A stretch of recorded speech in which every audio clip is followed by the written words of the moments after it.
Perkenalkan, nama saya Nova Riswanto, saya manajer ladang farm, lokasi di Jakarta Selatan.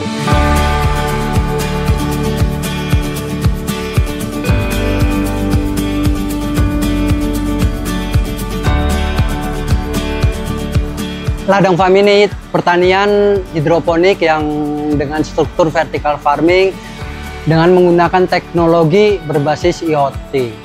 Kita itu membuat struktur dengan vertical farming, bahkan itu tertinggi di Indonesia.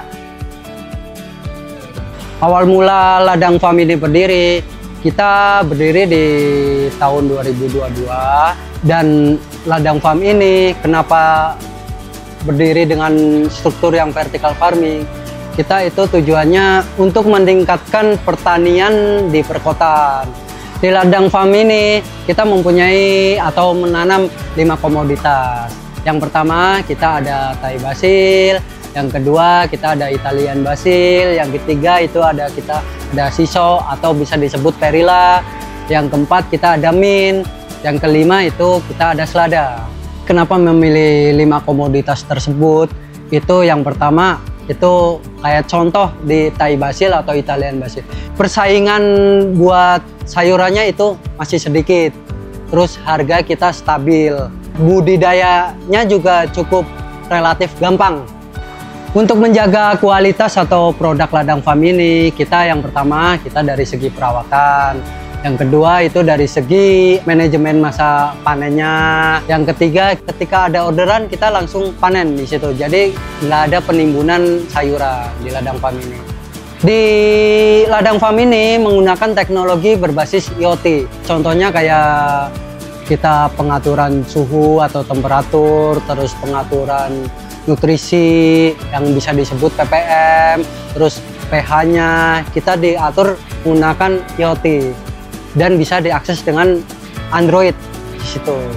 Hasil panen di ladang farm ini didistribusikan ke beberapa resto, hotel, kafe. Bisa juga kita buat pribadi. Contohnya ada orang untuk membeli langsung, dan juga kita juga jual di marketplace. Contohnya di Tokopedia, Shopee, kita jual di situ juga. Di ladang farm ini total populasi itu kurang lebih ada 33.000. Kita hitung totalnya itu dalam sebulan itu kurang lebih ada 2 ton panen di situ. Tetapi itu kita di surplus, jadi dibikin per minggu atau bisa bikin per hari juga bisa di situ. Dan itu buat 5 jenis tanaman. Di perkotaan itu cukup sulit mendapatkan sayuran yang segar. Jadi itu buat kedepannya, buat di Indonesia terutama di perkota-kotaan itu cukup bagus potensinya. Di ladang farm ini kita bukan hanya berbudidaya tanaman hidroponik, tetapi kita memperdayakan ibu-ibu lingkungan sekitar yang ada di lingkungan ladang farm ini. Contohnya untuk membantu persemaian, terus pembibitan. Respon masyarakat tentang ladang farm ini itu sangat-sangat bagus, dikarenakan di perkotaan sulit mendapatkan sayuran yang segar.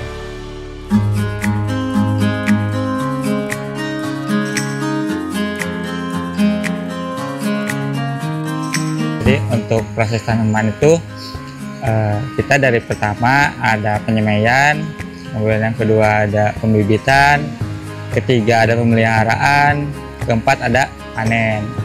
Nah, kita kan ada nanamnya banyak tuh, ada selada, kemudian ada Thai basil, ada Italian basil, ada mint, ada perilla atau shiso. Nah, saya ambil contoh satu aja yang selada. Untuk selada itu kita dimulai dari penyemaian.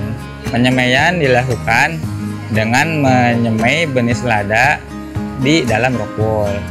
Setelah itu disiram menggunakan air baku dan disimpan di tempat yang gelap. Nah, tujuannya apa disimpan di tempat gelap? Itu untuk mempercepat proses perkecambahan atau tumbuhnya akar. Kemudian setelah berakar, jadi pindah ke lampu. Sekitar umur 2 minggu, dia sudah bisa pindah ke pembibitan. Kemudian di pembibitan, untuk selada ini dia tidak terlalu lama, kayak sekitar seminggu sampai 10 hari itu sudah bisa pindah ke pembesaran, yaitu di GH. Nah, kenapa sih dibagi antara pembenihan atau penyemaian dan pembibitan? Jadi supaya si tanaman ini bisa teratur jadwalnya, karena kan kita nanamnya itu tidak serempak, ada jadwalnya supaya tiap hari kita ada panen. Kemudian setelah penyemaian, pembibitan, ada pemeliharaan. Untuk pemeliharaan meliputi pengecekan pH dan ppm. Karena kita sistemnya hidroponik, yaitu medianya menggunakan air bukan menggunakan tanah, maka untuk nutrisi dan pH-nya harus teratur supaya tanamannya tumbuh optimal. Kemudian selanjutnya, selain pengecekan pH dan ppm atau nutrisi, kita juga ada pengecekan hama. Nah, hama atau penyakit. Kenapa? Karena takutnya tanaman kita itu terserang oleh hama dan penyakit. Nah, biasanya hama di tanaman selada ini pertama ada ulat, kemudian ada tungau, atau ada kutu-kutuan. Nah, untuk pengendaliannya biasanya saya melakukan dengan secara mekanik saja, yaitu dengan mencabutnya atau membuang daun yang terkena penyakit atau hama tersebut. Setelah pemeliharaan ada panen. Nah, untuk selada ini biasanya kita panen 4-5 minggu setelah tanam. Konsep vertical farming ini memang sudah dilakukan di beberapa negara yang memang si lahannya itu terbatas. Contoh misalkan Singapura atau Korea Selatan. Jadi kan sistem hidroponik itu banyak, ada yang NFT, DFT, ada weak system, ada rakit apung, banyak dan lain-lain. Nah, untuk di ladang ini dia tuh masuknya gabungan antara DFT dan weak. Menurut saya ya, pertama untuk sistem atau untuk pertanian ini kedepannya pasti sangat dicari. Kenapa? Karena kita kan manusia atau hewan itu pasti yang pernah butuh makan untuk bertahan hidup. Nah, makanya untuk tanaman ini memang dibutuhkan untuk masa-masa ke depan, karena semakin lama waktu ke depan tuh atau tahun ke tahun tuh kan pertumbuhan manusia itu semakin banyak, sedangkan lahannya terbatas. Semakin banyaknya pertumbuhan manusia, maka lahan yang tersedia itu akan semakin terbatas atau sempit.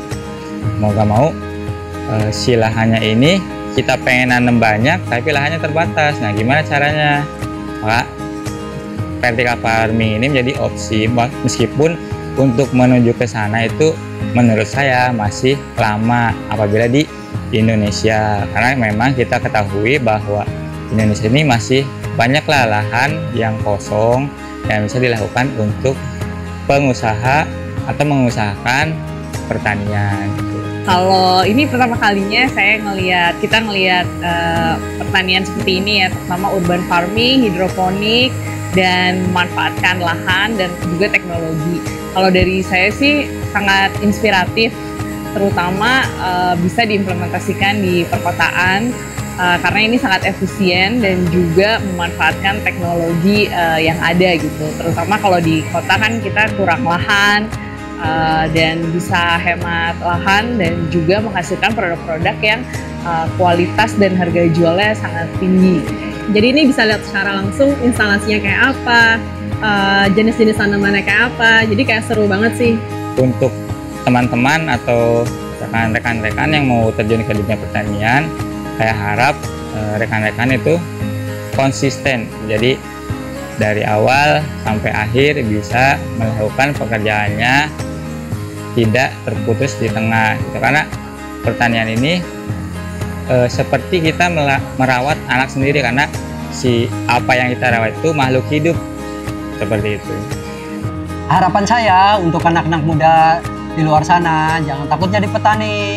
Petani itu tidak harus kotor-kotoran, tidak harus panas-panasan. Jadi petani itu bisa keren loh. Maka dari itu, ayo kita bertani.